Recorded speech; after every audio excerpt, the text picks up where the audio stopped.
Hello everybody, Ragtag Sagvi here. Welcome to the next episode. In the last episode, we came up from the beach, got some ribbons for checking some of our Pokemon's footprints, finding out that a lot of my Pokemon are really happy with me. Hey, so we got some ribbons for it and arrived at Pastora City. Hey, in this episode I decided to get a nice change of outfits because we're going to be checking out the Great Marsh, so might as well put on some overalls. Don't want to ruin some of my better clothing, do I? Pastora's Great Marsh, the observatory gate. I was about to say the observation gate. Anyway, first let's quickly go upstairs. When you're walking on the bog, you sometimes sink right in. I get so flustered trying to get out. I have no luck catching anything. Using a pair of binoculars to look over the Great Marsh, you can see what kinds of Pokemon can be caught and where they are.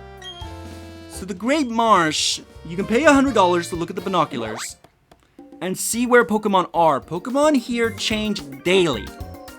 What Pokemon can be found and also where they are in the Great Marsh is changed daily. Most Pokemon are generally found at all times, it's as you may not know where to look. So you may want to look at the binoculars a few times to see if there's any particular Pokemon you want and their general location. Like here, Croagunk can be found. I believe that's I think that's like the mid-center of the marsh. The middle binoculars will look at both the left and right side. This side will only look at, and the side binoculars only look at the side that they are generally they're facing. Tell me I'm not imagining this. The Great Marsh Pokemon seem to be different from the ones yesterday. There are shuttle trains in the marsh called quick trams. You take those if you're going deeper in areas in the marsh.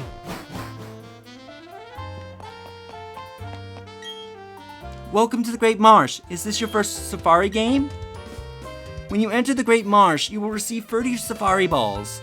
That's the only kind of balls you are allowed to use in the safari game. The game is over when you run out of safari balls or when you've walked 500 steps. Please enjoy the untamed nature of the Great Marsh. So yes, this is this game's Safari Zone. You have to pay $500, which in Japanese, that would be the equivalent of like $5. So off we go. So you are on a time limit in a sense. Basically, once you've walked 500 steps, you are forced out of here and you have to repay if you want to come back in here. Bounties during the Safari game. Each of these TMs contain Defog, but none of my Pokemon can learn that move. You're doing me a favor if you took these. Anyway, we want to come in here because this guy has the TM97s, which is Defog, which is one of the hidden moves. And I just realized I didn't have my Poketch on in this episode or last episode. Defog is a hidden move that allows you to blow away the fog that obscures your path. What he does not mention is that Defog, I forget if it changes status conditions, but it also gets rid of any arena traps that have been put in play. So like arena traps like spikes, stealth rocks, Defog can get rid of that. Weather, I believe it can also get rid of. So basically it just resets the battlefield.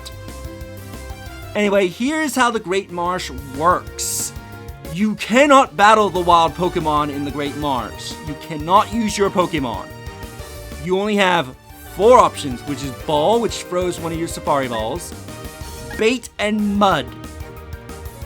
Now, if I remember correctly, because these two change depending on the game, Bait, if I remember correctly, how it works in Brilliant Diamond and Shining Pearl, you can throw it. It makes the Pokemon easier to capture, so certain Pokemon that are hard to capture, it can make them easier to capture. The trade-off, though, is that it makes the Pokemon more likely to flee. I don't know why. It's like, oh, food! Oh, I gotta run for my life! It's like, how does throwing out food make the Pokemon more likely to run? I guess I want to get away with the food. I guess that's like the logic there. But yeah, this makes Pokemon easier to capture, but it can also make them more likely to run. Mud is the complete opposite. Mud makes it so that way the Pokemon is less likely to run away from you because you make them angry at you, but because you get them so riled up, they are harder to capture.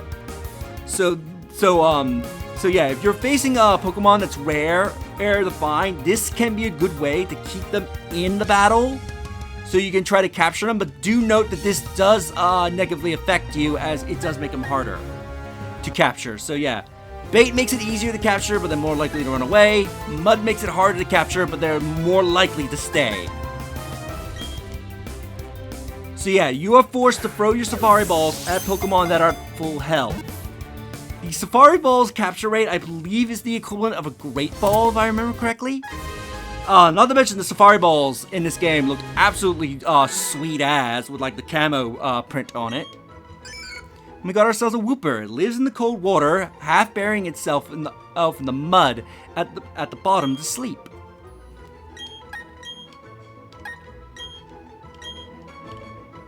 Yeah, and also, by the way, the Great Marsh, I believe, has a few exclusive Pokemon to it. Some Pokemon like Croagunk can be found in the Grand Underground now.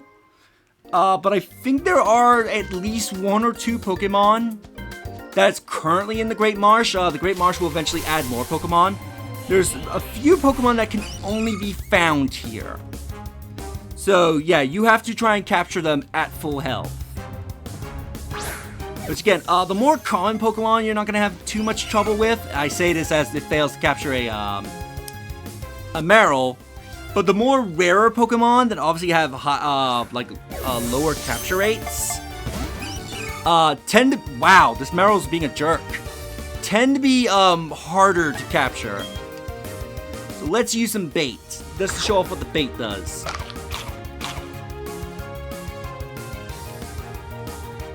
Okay, so it didn't choose to run away. I don't know what the mechanics are of Pokemon running away. I believe each and every Pokemon has like certain values on like what Pokemon are more likely to stay in a fight and what ones are more likely to run away. I think the rarer Pokemon, the rarer and harder to find Pokemon, are more likely to run away. I think Celebinet or Bulba Garden would have data on that, but don't quote me, because I do believe these Pokemon here obey different rules compared to the ones you fight in the wild. Using its tail as a float, it dives in the water. It likes eating plants and grows in riverbeds.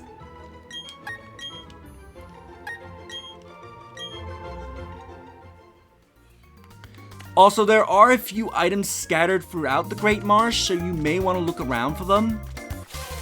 Most of them I'm going to try and capture off screen. Most of them. Ooh!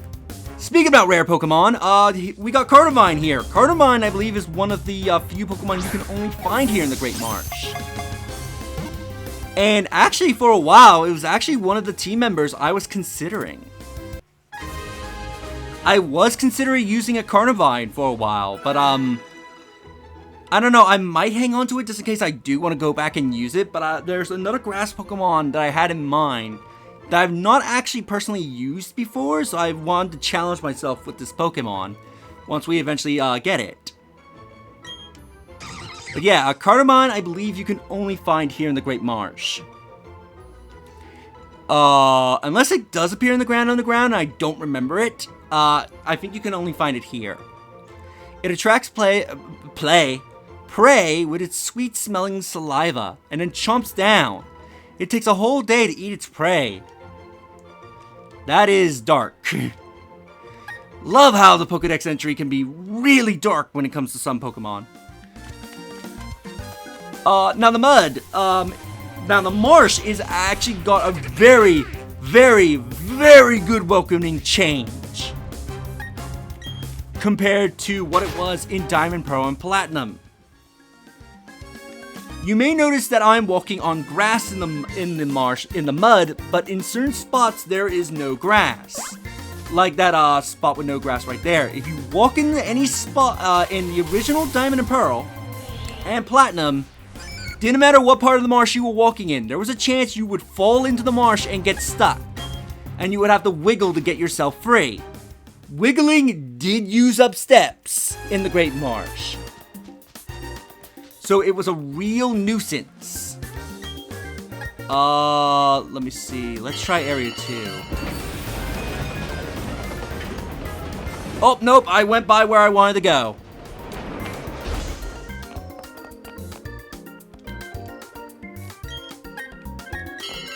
Let's try area 3. So yeah, you could potentially get stuck in the marsh and waste time. In Brilliant Diamond and Shining Pearl, they changed how the marsh tiles work. Now you can no longer get stuck in the marsh if you're walking on grass. So if you're walking on parts of the marsh where you can encounter Pokemon, you will not fall in and get stuck. But if you walk in any other part of the marsh that does not have grass in it, you will get stuck and will have to struggle free. So keep that in mind when you're walking in the marsh. Stay in the grass at all times and you will never get stuck in the marsh. This is a welcoming change compared to the original. If its usual headaches worsen, it starts exhibiting odd powers. It can't remember doing so, however.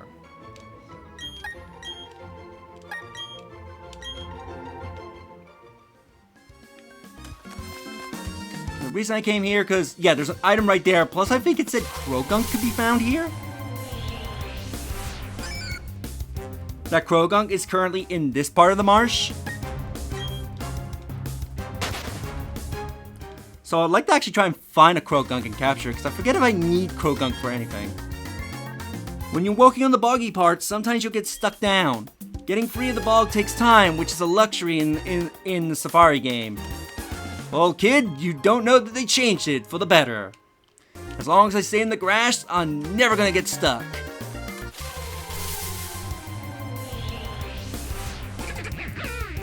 Beat Barrel. Come on, I found one of the rare Pokemon easily without even trying, and now that I'm like, oh, I'll see if I can find myself a Krogunk. It does not want to appear. I'm pretty sure it was this area it said it was in. Around here, anyway. And we got a Starly, not really interested.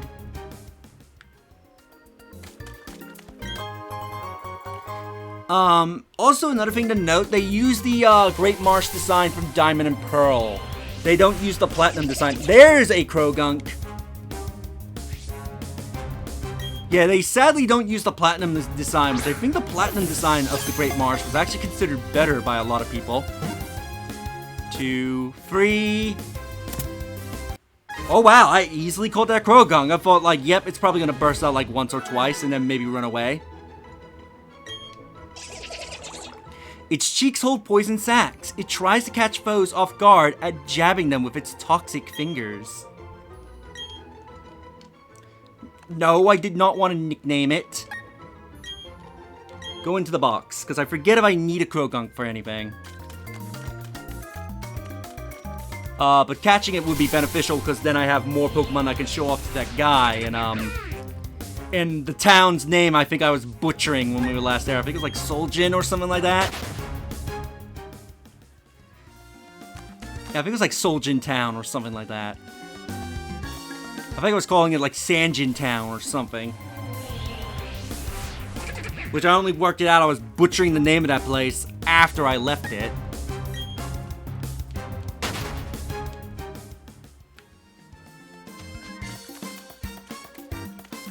Oh, also, just to show, you can fish here.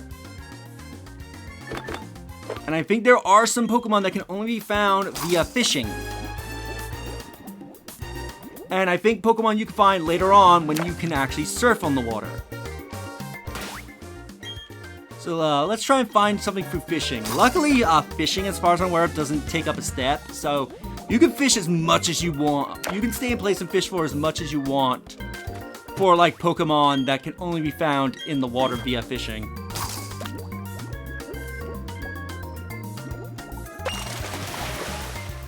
There we go, we finally landed something.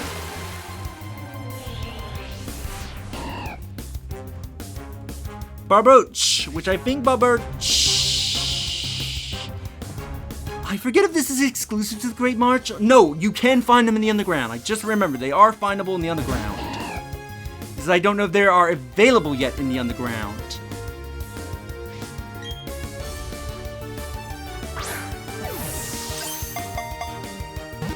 1, 2, and of course it broke free. Alright, let's try feeding it bait.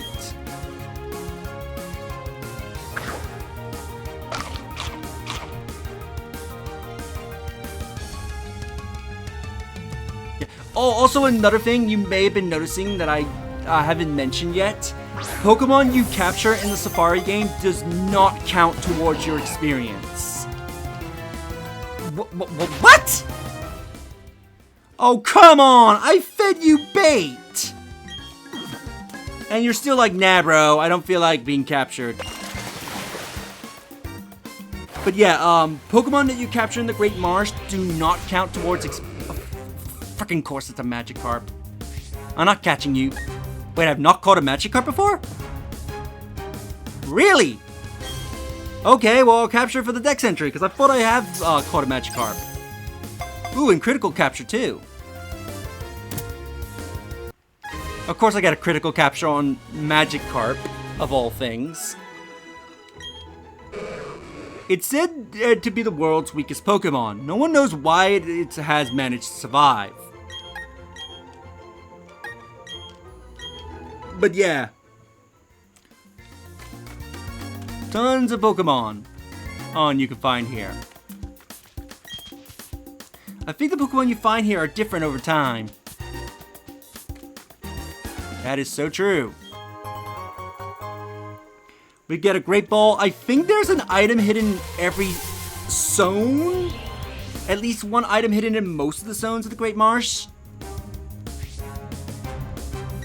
Ooh, a Sumaril. See if we can get it. 1, 2, 3. Oh yeah, back to what I was saying, because I think I've interrupted myself several times.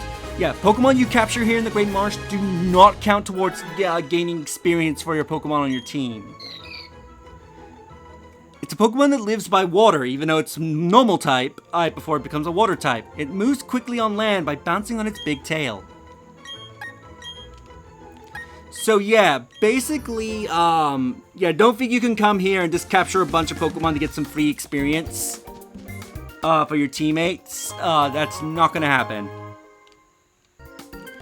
You do not gain experience for your Pokemon. I think like the justification's like you don't have them on you or something like that.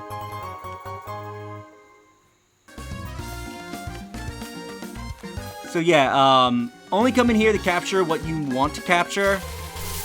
But yeah, don't think you can come in here just to grind some free experience.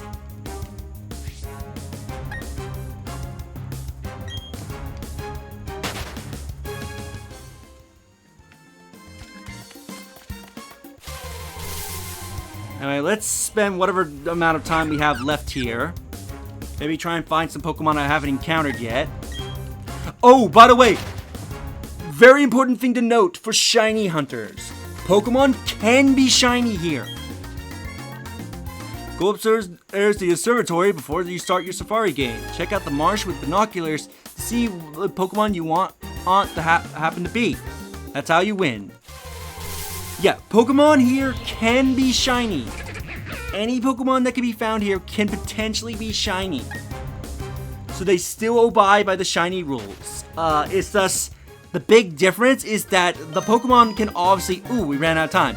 The Pokemon can obviously run away if it wants to. So, pray to Arceus that you don't encounter a shiny here. If you do, then pray to Arceus you can capture it before it decides to run away. Ding dong! Time's up. Your safari game is over. And that was our time at the safari game. I think we had a lovely time with the safari game. So, in the next episode, I'm gonna go chill out at this Pokemon Center. We'll check it out then, and before we do the Pastora City Gym, we're gonna see what's beyond Pastora, see what Pokemon we can find and what trainers we can fight, just to gain a bit more experience before we take on the Pastora City Gym. So until then, if you enjoyed this episode, do like the video, it helps tremendously. Subscribe if you haven't already. Leave a comment down below on your thoughts on this episode. I would love to hear them. And also share the video so that way more people can discover my content and help the channel grow. I greatly appreciate your guys' support, and I will see you in the next episode. Later.